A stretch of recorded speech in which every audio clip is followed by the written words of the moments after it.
ಎಲ್ರಿಗೂ ನಮಸ್ಕಾರ. ಶೈಕ್ ಫೇವರ್ ಚಾನಲ್ಗೆ ಸ್ವಾಗತ. ಇವತ್ತು ಒಂದು ಹೊಸ ರೆಸಿಪಿಯೊಂದಿಗೆ ಮತ್ತೆ ಬಂದಿದ್ದೀನಿ. ಯಾವ ರೆಸಿಪಿ ಅಂದ್ರೆ ಹಾಗಲಕಾಯಿ ಎಣ್ಗಾಯಿ. ಹೇಗ್ ಮಾಡೋದು ಅಂತ ನೋಡೋಣ ಬನ್ನಿ. ಈ ಹಾಗಲಕಾಯಿನ ಇವಾಗ ಕಟ್ ಮಾಡಿ ಒಳಗಿನ ಬೀಜನ ತೆಗಿಯೋಣ ನೀಟಾಗಿ.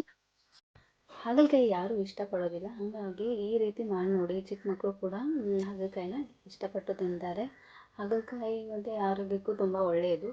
ಹಾಗಾಗಿ ಒಂದ್ಸರಿ ಟ್ರೈ ಮಾಡಿ ನೋಡಿ ನಾನೆಲ್ಲ ನೀಟಾಗಿ ಬೀಜ ತೆಗಿತಾ ಇದ್ದೀನಿ.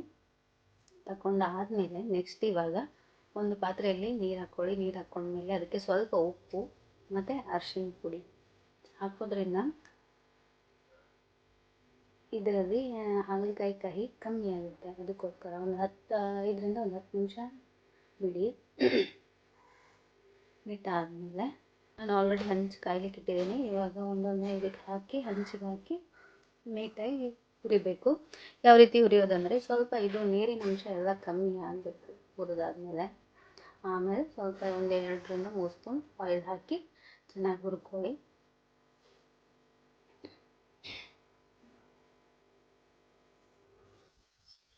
ಮತ್ತು ಇದು ಯಾವುದಕ್ಕೆ ಉಪಯೋಗ ಅಂದರೆ ಮತ್ತು ಶುಗರ್ ಕಡಿಮೆ ಆಗುತ್ತೆ, ಮತ್ತು ತೂಕ ಇಳಿಸೋರಿಗೆ ಅದಕ್ಕೂ ಉಪಯೋಗ, ಮತ್ತು ಜೀರ್ಣಕ್ರಿಯೆ. ಹಾಗಾಗಿ ಹಾಗಲಕಾಯಿ ಅನ್ನೋದು ಒಂದು ಉತ್ತಮ ತರಕಾರಿಯಾಗಿದೆ. ನಮ್ಮ ನಾಲಿಗೆಗೆ ಯಾವುದು ಕಹಿ ಇರುತ್ತೋ ಅದು ನಮ್ಮ ದೇಹಕ್ಕೆ ಒಳ್ಳೆಯದು. ಯಾವುದು ನಾಲಿಗೆಗೆ ರುಚಿ ಕೊಡುತ್ತೋ ಅದು ನಮ್ಮ ದೇಹಕ್ಕೆ ಕಡಿಮೆ ಆರೋಗ್ಯ ಇರುತ್ತೆ. ಒಂದು 2 ಸ್ಪೂನ್ ಆಗೋಷ್ಟು ಆಯಿಲ್ ಹಾಕಿ ನೀಟಾಗಿ ಫ್ರೈ ಮಾಡಬೇಕು. ಮತ್ತೆ ಫ್ರೈ ಮಾಡಬೇಕಾದ್ರೆ ಕಡಿಮೆ ಉರಿನೇ ಇರಬೇಕು. ಉರಿ ಜಾಸ್ತಿ ಮಾಡಿದರೆ ಚೆನ್ನಾಗಿ ಬೇಯೋದಿಲ್ಲ. ಹಾಗಾಗಿ ಇವಾಗ ಈ ರೀತಿ ಕೆಂಪಗಾಗೋವರೆಗೂ ಹುರಿಬೇಕು. ಹುರಿದಾದ್ಮೇಲೆ ನೆಕ್ಸ್ಟ್ ಇವಾಗ ನಾವು ಅದೇ ಹಂಚಲ್ಲಿ ಇವಾಗ ಒಂದು ಈರುಳ್ಳಿನ ಹುರ್ಕೋಬೇಕು ಮತ್ತೆ ಫ್ರೈ ಮಾಡ್ಕೋಬೇಕು ನೀಟಾಗಿ. 1 ಸ್ಪೂನ್ ಆಗೋಷ್ಟು ಆಯಿಲ್ ಹಾಕಿ ಫ್ರೈ ಮಾಡಿ ನೀಟಾಗಿ. ಮತ್ತೆ ನಾನು ಒಂದು ಸಣ್ಣದು ಟೊಮೆಟೊ ಕಟ್ ಮಾಡ್ಕೊಂಡಿದ್ದೀನಿ, ಅದನ್ನು ಕೂಡ ಫ್ರೈ ಮಾಡ್ತೀನಿ.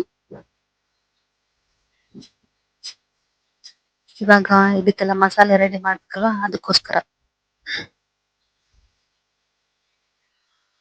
ನೀಟಾಗಿ ಫ್ರೈ ಮಾಡ್ಬೇಕು. ಇವಾಗ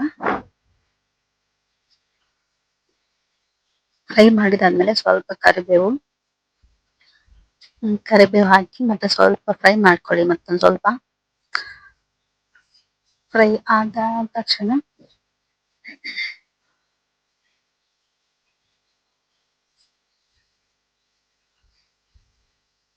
ಈ ರೀತಿ ಸ್ವಲ್ಪ ಟೊಮೆಟೊ ಎಲ್ಲ ಮೆತ್ತಗಾಗಬೇಕು. ಮೆತ್ತಗಾದ ತಕ್ಷಣ ಇವಾಗ ನಾವು ಕೊತ್ತಂಬರಿ ಹಾಕಿ ಒಂದು 2 ನಿಮಿಷ ಅಷ್ಟೇ ಫ್ರೈ ಮಾಡಿದ ತಕ್ಷಣ ಇದನ್ನ ಒಂದು ಪ್ಲೇಟಿಗೆ ತಕ್ಕೋಬೇಕು. ತಕ್ಕೊಂಡಾದ್ಮೇಲೆ ನೆಕ್ಸ್ಟ್ ಇವಾಗ ಇದಕ್ಕೆ ಒಂದು 2ರಿಂದ 3 ಸ್ಪೂನ್ ಆಗೋಷ್ಟು ಖಾರ ಪುಡಿ, ಮತ್ತೆ ಒಂದು ಸ್ಪೂನ್ ಆಗೋಷ್ಟು ಅರಿಶಿಣ ಪುಡಿ, ನೆಕ್ಸ್ಟ್ ಮತ್ತೆ ಗರಂ ಮಸಾಲ ಹಾಕ್ತಾ ಇದ್ದೀನಿ ಒಂದು 2 ಸ್ಪೂನ್ ಆಗೋಷ್ಟು, ಮತ್ತೆ ಹಿಂಗು ಹಾಕಿದ್ಮೇಲೆ ಸ್ವಲ್ಪ ಜೀರಿಗೆ ಪುಡಿ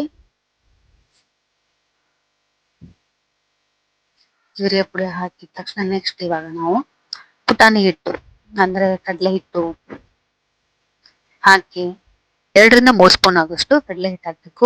ಕಡಲೆ ಹಿಟ್ಟು ಇದನ್ನ ಇವಾಗ ಸ್ವಲ್ಪ ಮತ್ತೆ ಕೊತ್ತಂಬರಿ ಹಾಕ್ಬೇಕು. ನೆಕ್ಸ್ಟ್ ನೀಟಾಗಿ ಚೆನ್ನಾಗಿ ಕಲಿಸ್ಬೇಕು. ಕಲಸಿದಾದ್ಮೇಲೆ ಕೈಲಿ ನೀಟಾಗಿ ಕಲಿಸ್ಕೊಳ್ಳಿ. ನೀಟಾಗಿ ಕಲಸಿದಾದ್ಮೇಲೆ ನೆಕ್ಸ್ಟ್ ಇವಾಗ ನೀಟಾಗಿ ಕಲ್ಸ್ಕೊಂಡ್ಮೇಲೆ ಈ ರೀತಿ ಬರುತ್ತೆ. ನೆಕ್ಸ್ಟ್ ಇವಾಗ ನಾವು ಇದನ್ನ ಹಾಗಲಕಾಯಲ್ಲಿ ತುಂಬ್ತಾ ಹೋಗ್ಬೇಕು.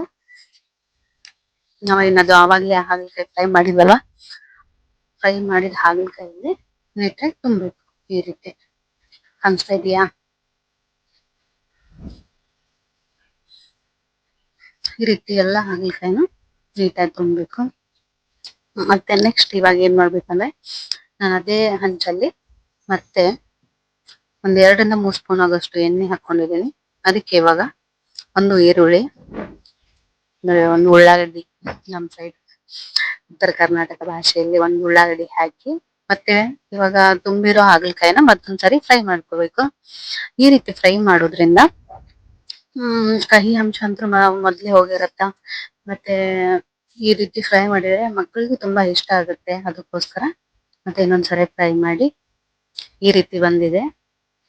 ಸೊ ಯಾರಿಗೆಲ್ಲ ಈ ರೆಸಿಪಿ ಇಷ್ಟ ಆಗುತ್ತೋ ಪ್ಲೀಸ್ ಲೈಕ್ ಕೊಡಿ, ಮತ್ತೆ ಲೈಕ್ ಕೊಟ್ಟು ಕಮೆಂಟ್ ಮಾಡಿ, ಮತ್ತೆ ಸಬ್ಸ್ಕ್ರೈಬ್ ಮಾಡಿ ನನ್ನ ಚಾನಲ್.